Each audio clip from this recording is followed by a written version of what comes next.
রে দোস্ত, তুই গাড়ির মধ্যে লুকে আসিস কেন?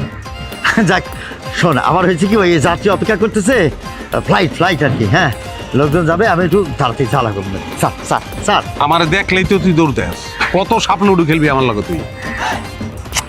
বুঝছি তো, তুই কটা টাকা পাস, পায়ে যাবি, তুই পায়ে যাবি, সময় মতো পায়ে যাবি। আর কোনো পাওয়া পাওয়ার ভিতরে আমি নাই। তুই এ নগদে আমার টাকাগুলি দিবি, তোর লগে এইটাই আমার জিন্দগিতে শেষ কথা। আরে বন্ধু, এটা কোনো কথা বললি? তুই আমার সবচেয়ে কাছের বন্ধু, কথা শেষ করি কে শেষ হয়ে যায়। আমি তো তোরে কয়েকদিনের মধ্যে মনে মনে খুঁজতেছি, তুই থাকুস কই কতদিন? তুই কি টাকা দিয়ে আমার এখন দিবি, না যেটা নিয়ত করে আইছি ওইটা শুরু করবো আমি? দোস্ত, আমি বুঝতে পারতেছি তোর মনের অবস্থা খুবই খারাপ। মার্কেটের সামনে রানিং একটা জুসের দোকান, সেইটা বন্ধ হয়ে গেলে কার মাথা ঠিক থাকে? তা আমার জুসের দোকানটা বন্ধ হয়েছে কার লেগে? আচ্ছা, আমি বুঝছি, আমি খাইছি জুস, আমি খাইছি, বাকি খাইছি,